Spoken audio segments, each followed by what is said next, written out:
Hello everyone and welcome to this panel for Business at TU Dublin. We're also joined today by some of our colleagues from the College of Arts and Tourism representing the Law and International Business and Languages programmes. Thanks everyone for joining us. We're going to have some interesting discussion today around 4 of our programmes. We're going to be hearing from Dr. Deirdre McGowan and Dr. Jean Carolyn about programmes in the Department of Law, and we're going to be hearing from Dr. Tony Buckley, Dr. Pat Kenny and Dr. Chris Dixon about some of our programmes here in business that we share with our colleagues in languages. So I think we'll start off today by hearing from Jean Carolyn about our law degree. Jean.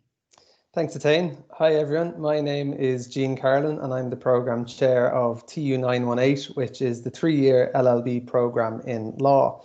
And I teach contract law, European human rights, and immigration and asylum law on that course. So that should give you a kind of idea of the varied subjects that you'll study over 3 years with us. Law, I like to think of law as essentially the body of rules that governs the relationship between individuals in society, whether they're private individuals dealing with each other in matters of, say, contract law and commercial disputes, disputes with one's neighbour, maybe if your garden is overgrowing or you're creating too much of a racket every night, or it can be disputes with public bodies, public authorities, the state itself. And then there can be questions around human rights that you can delve into towards the latter stages of your degree. So as part of your course, you will study the core legal subjects that are necessary that govern both of these public and private type issues: contract law, tort law, constitutional law, then when you get into kind of public law areas, and you'll study those core subjects that are necessary to go on towards professional qualification if you wish to do so. Another key area of, or another key aspect of the law programme here at TU Dublin is that you can also pursue some elective modules, which I've previously referred to in relation to, say, European human rights and immigration and asylum, which are my own subjects. You can also study things like prison law.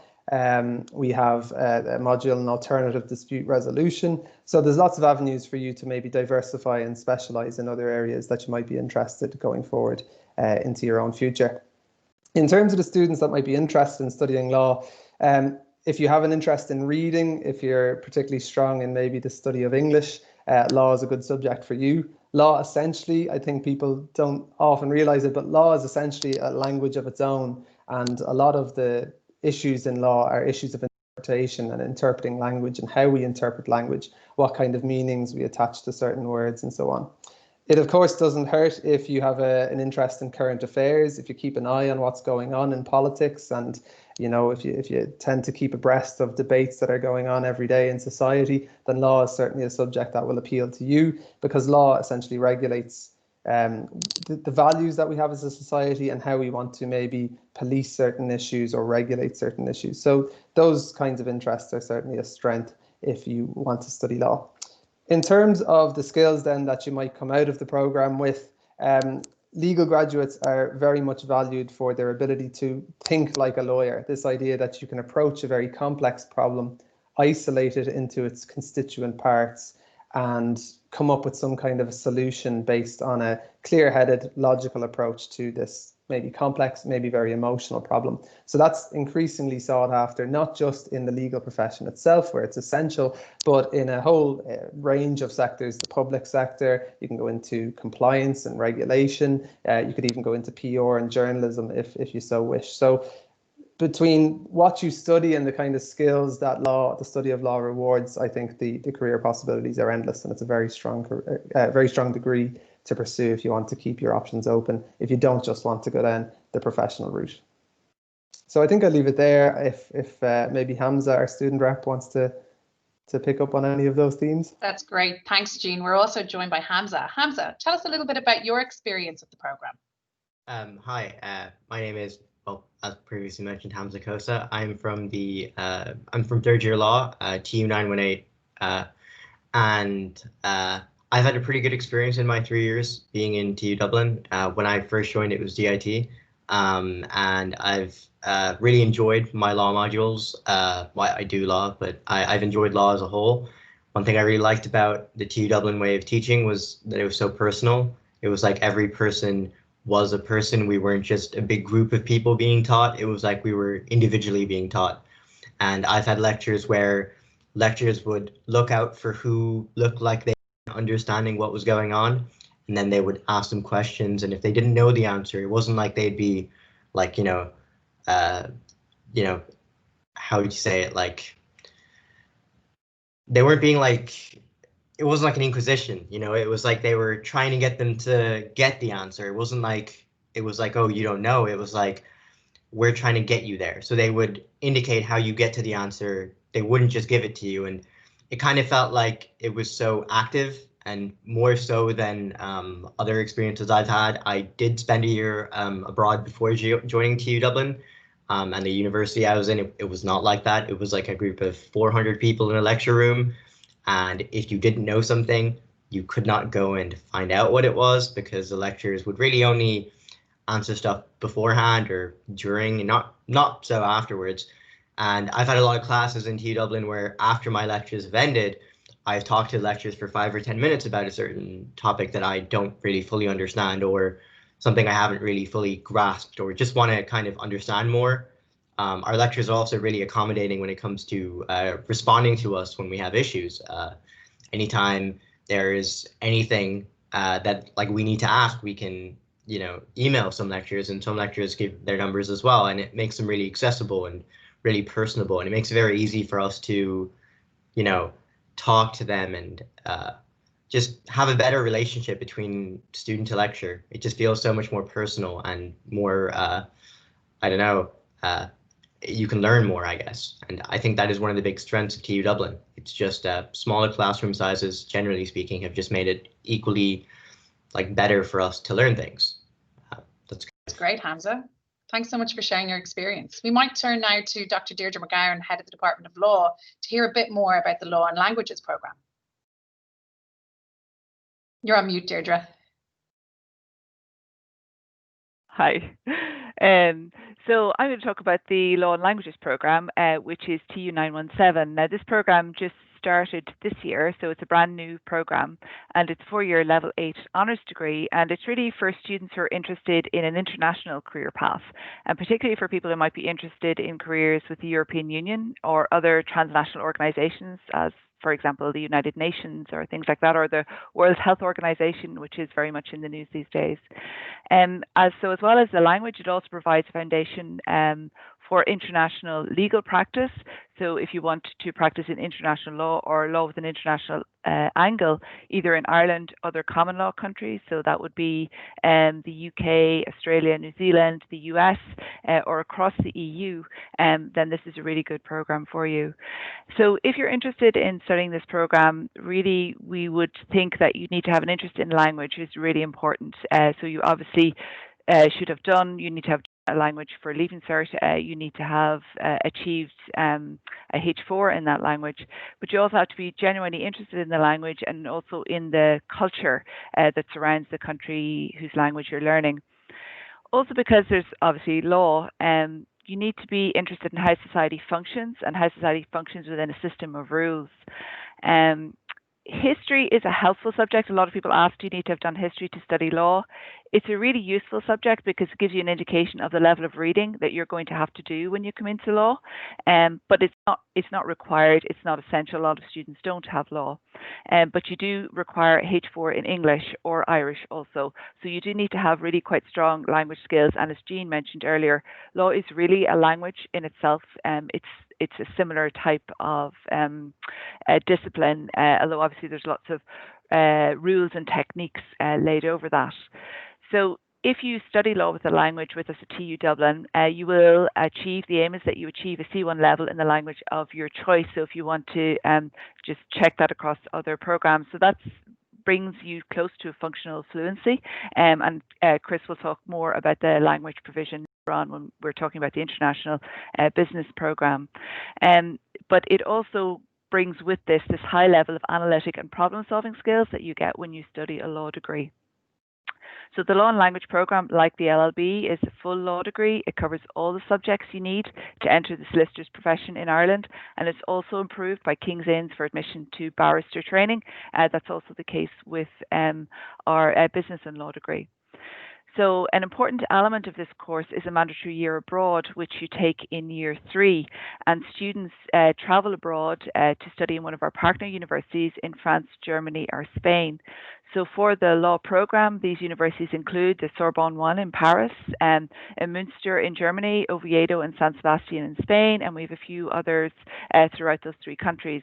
So we're offering at the minute French, German, Spanish as the languages. You can choose one of those.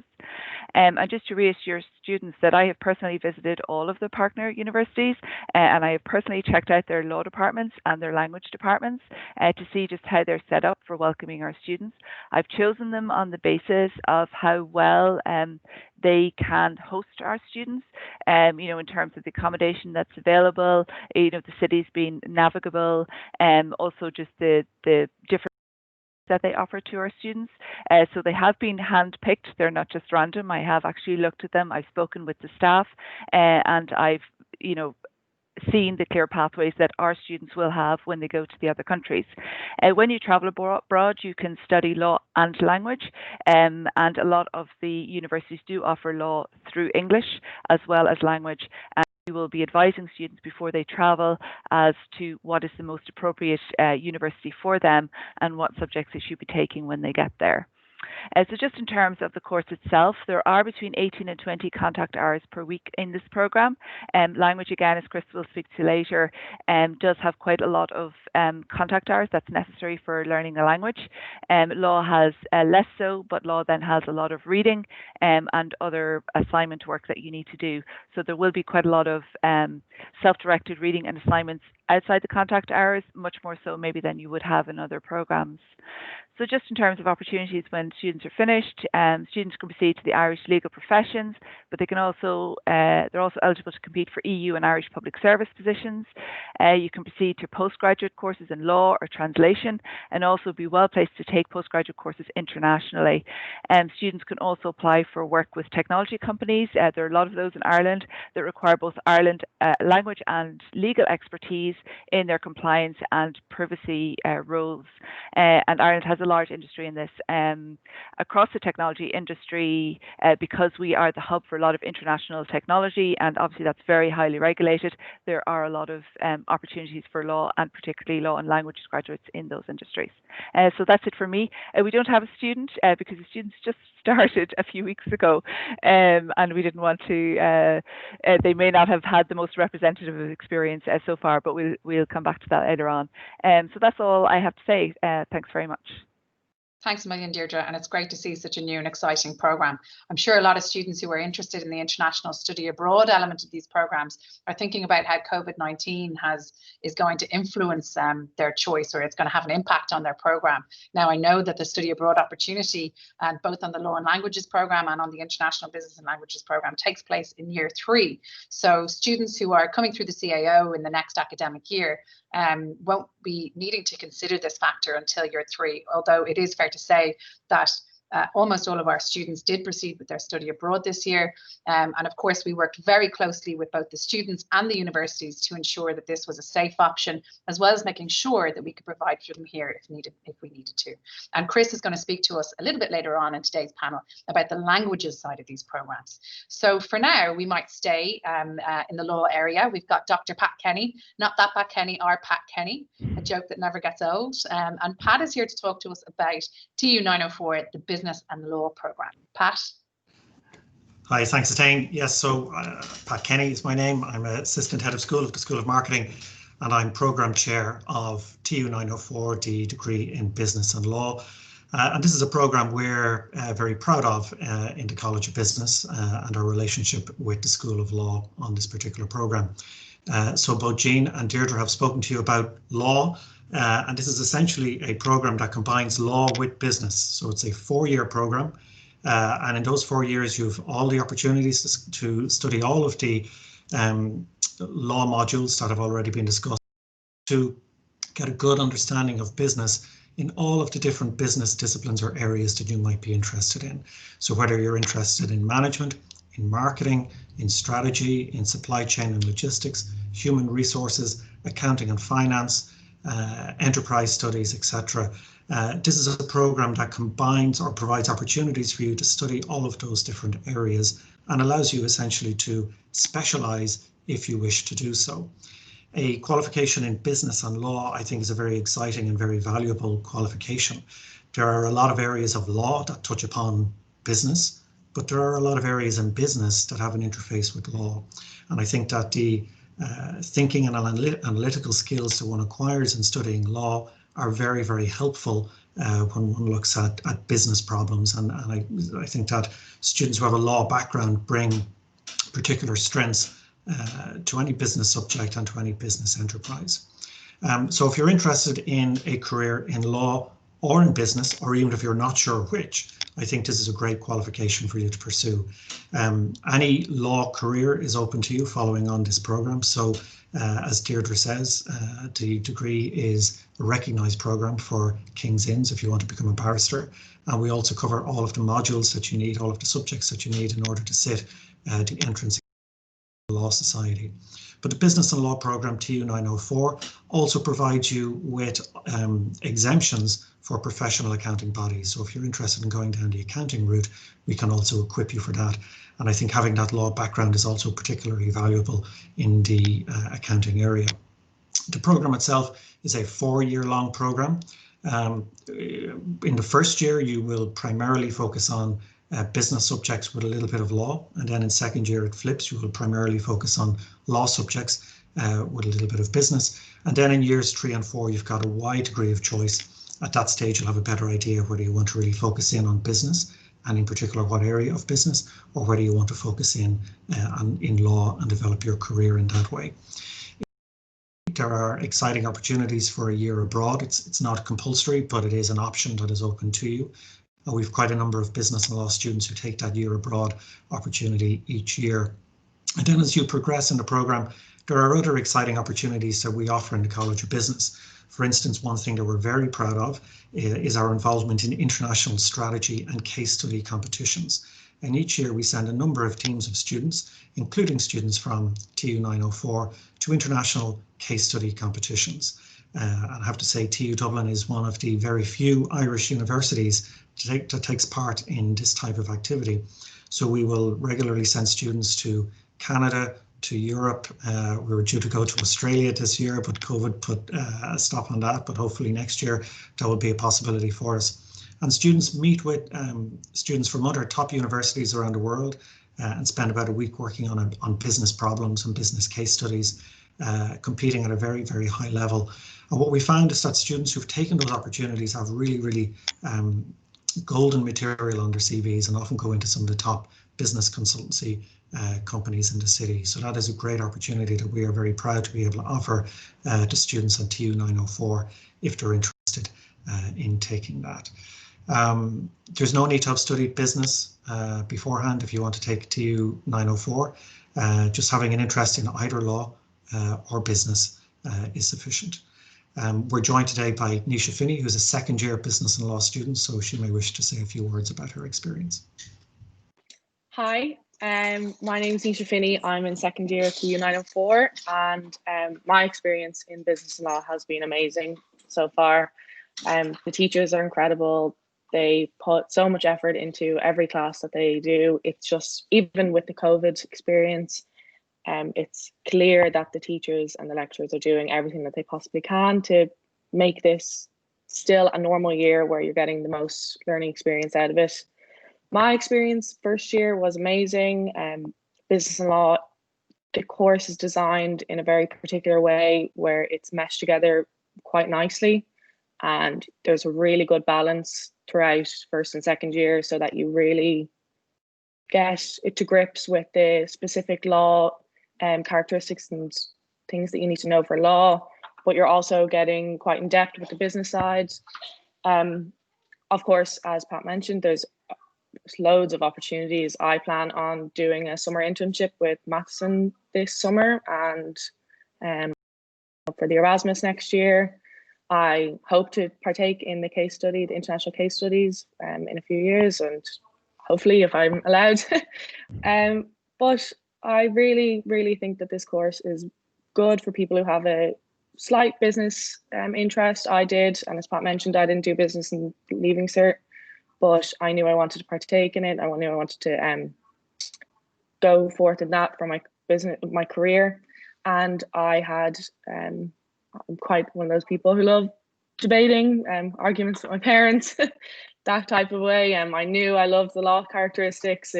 And when I saw the course instantly, the minute I read the course details online, I said, wow, this course is for me. And I had to tell myself to take a step back, not jump into it too quickly, not put it on the top of my CAO straight away last September. But I knew it was a course for me. And when you know, it's a really amazing course. The school's amazing. Everything about it is just perfect. Yeah. Thanks a million, Nisha. I think that's one of the best reviews we've ever had, and what a time to have it. So I'm really glad to hear you're having such a brilliant experience with us. Of course, we know that undergraduate education, it takes a lot of dedication and commitment, and these students are working so hard. And we know that it's been such a challenging time as well. So I might come back to you guys at the end and just ask you a couple of questions about how COVID-19 has impacted on your learning and teaching with us. So, but before we do that, we're going to turn to our other colleagues here, Dr. Tony Buckley and Dr. Chris Dixon. Tony, you might want to speak to us about the International Business and Languages Programme, and then maybe Chris, you could come in on the languages side. Tony, you're on mute. The saying of 2020, you're on mute. Oh, you're on mute. Yeah, I think it's just now part of our language, isn't it? Hi, everybody. Thank you, Attain and colleagues for covering the other courses. I just want to say a few words, if I could, before introducing Chris, because this is, again, back to Pat's point, a very close joint venture, if you like, between the School of Marketing and the School of Languages. And Chris is head of the School of Languages, so he's going to talk because he'll talk across the programs. Our program in International Business and Languages, again, like Pat said, assumes no prior knowledge of business. So when you come in, it's really an interest. Obviously, it's a marriage, if you like, made in heaven, if you really think of it, between international business and languages, because obviously in international business, languages are foundational as well. So I would say people interested in our program, first and foremost, back to Deirdre's point, must have an interest in languages. It's as simple as that. Whatever languages you're interested in, you must come with that. The business subject, we assume no, and therefore your first year is foundational. So for example, we do accounting, economics, marketing and communications. And again, we have a lot of tutorials, we have a lot of things to get you up to speed. We really come into our own and focus more and more on international business in second year. And then in second year, we start our international business in earnest. And then in third year on the program, it's compulsory, back to Deirdre's point about law and languages, is you must go overseas. And Chris will talk a little bit about that. It's really important that you get that immersion and that you dive into the local language. One of the interesting things that we offer on our program is that you have three options overseas. You can go to a university, as Deirdre mentioned, but you can also become an English language assistant, which allows you to work in a school, but also then immerse yourself in a local community, which again is really important because you have to do an international business project for us that year. And again, that can be the basis of your project. You can do your research locally, and we would encourage you to do that. Then that brings you back to year 4, when you come back from your international and you finish out your degree. The one thing I would say to you is your business subjects, we don't offer any choice, because we know what's required for international business and the requirements. You will learn all the everything about culture, about the social setup, about operating in these environments, including the regulatory environments. The options are very much geared for the language side of the house. And Chris will now talk to you about the language and the different options that we have in that. Come in, Chris. Are you there? Thanks, Tony. No problem, Chris. And thanks to Tan for chairing the session and for inviting us along this morning. Ireland, unlike many other English-speaking countries in the world, has got a national strategy for languages in education. And when the Minister of Education at the time launched the National Strategy for Languages in December of 2017, he said languages are no longer a luxury for some. They are a necessity for all. And for a country like Ireland, on the edge of Europe, and also looking across the Atlantic to both North and South America, that has never been truer than at this period in our history. And that being the case, the Department of Languages in the School of Law, Languages and Social Sciences, of which I'm the head of the Department of Languages, we offer 3 programmes jointly with colleagues elsewhere in the university that have got a really strong focus on language. We offer TU 917, which is the LLB in Law with a Language, that Deirdre has already spoken, which is International Business and Languages, on which I am co-chair with Tony. I look after the languages side of that programme, and Tony looks after the business side of the programme. We also have TU 967, which is Languages and International Tourism. Now, we treat tourism very much as a business in that degree. A lot of the modules that you would do in the tourism side of that degree would include things like marketing for tourism and accounting for tourism. So many of the subjects that you would do in other business degrees, you also do in our languages and international tourism degree.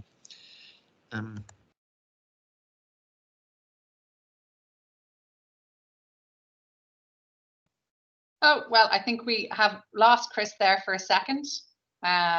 Chris, you might pop back in if you can. That's okay. I think we've lost him, but it's really good to hear about languages. And we know that we're seeing an increasing number of language subjects available to us across the suite of programs in TU Dublin. I know that a lot of the students who are here with us today are going to be thinking about what their options are in terms of international. So remember, it's not just the languages programs. We also have an extensive study abroad program, as colleagues have mentioned. So, you know, I'd like to take this opportunity to maybe ask the students a couple more questions. Tell us a bit about how COVID-19 has impacted on your experience in the classroom. Well, obviously it's impacted a lot, and that's something that is clear to see, and you just have to say it, like it has changed quite a lot. But I think the law department and the business department, they've really tried their hardest, and it can be seen and it shows, to translate the in-person lectures onto online lectures, and enough online, in-person live talking and live interaction, so that it actually has resulted in, I personally think, a better year. I loved online. I think it's brilliant. I find I focus more. I'm really interacting a lot more. And I just think that either way, TU has obviously become a great university in the way that it's adaptable, and it's really, really done its best, and it shows. Thanks, Nisha. And we use a virtual learning environment here called Brightspace, where you would log in to access your notes, to speak to students and lecturers, engage in discussion, or join the virtual classroom. Hamza, do you want to maybe tell us what it would be like to sit in a typical class on your program? Right. So we have 2 different. We have like a standard for all of our lectures that they have to like follow. I'm not sure where it came from, but I think it might have been Jean. I'm not sure, but the standard is more or less there are a certain amount of live lectures per week, and they're more like tutorials that are very interactive. And so at the start of the week, generally speaking, what happens is teachers or lecturers will upload live lectures. I'm sorry, not live. And they'll upload like pre-recorded lectures, which you watch. You'll be given a reading list, and you'll be given slides and everything to look at. And then they'll have a live tutorial. Following that, they'll be at a set date. So every week there will be like 6 for, one for each module. And in that, you'll have like a very interactive experience where it's not more so just about them teaching something, because they'll do that in the pre-recorded one. So you really get the teaching experience there. But then on the actual live tutorial, it's very interactive. They ask questions, where they will have like an exam question there, and you'll kind of help you answer. I found this was actually we didn't whereas now every module has a tutorial like once a week, and it makes it so when you don't really understand a topic, your lecture can really refine your knowledge in that area. And I found that to be really helpful. Because sometimes I would go over a topic, I would read it, and when you read law stuff, you basically get like 10 different answers, and there is no clarity in what you're going to get and what is the right way to answer the question. And sometimes there is, and sometimes there isn't. And during these tutorials, it's really good to see your lectures as like kind of practitioners in a way, because sometimes they will kind of show you how they would answer the question or what would happen for them in making it more practical, I guess.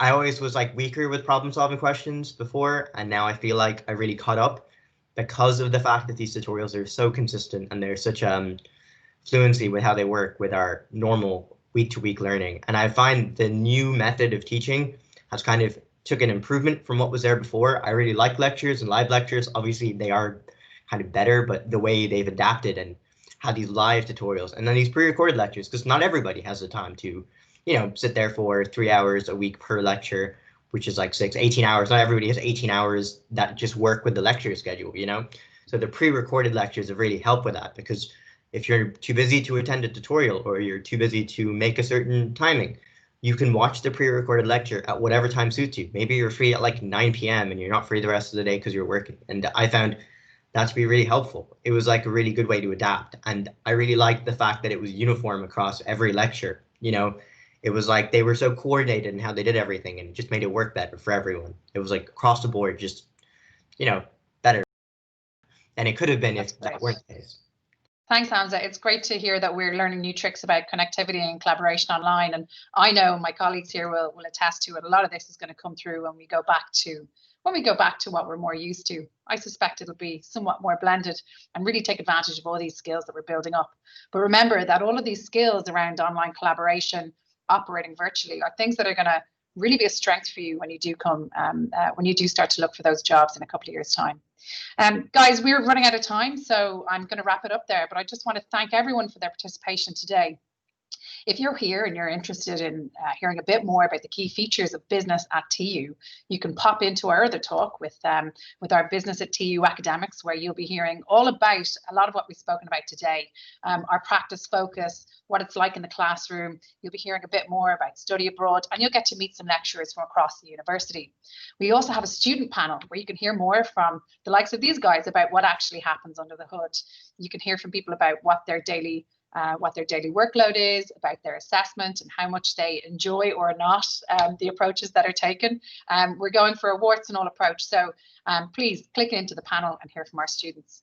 You can find out more about all the programs that we've been talking about here today by clicking on the content bank that you can see off there to the side. You can pop a question in the live chat and one of our lecturers will come back to you, or you can drop into the business desk to hear more about the business subjects. Thanks again for your participation today. Students, applicants, we hope to see you next September. Thanks a million. Bye-bye.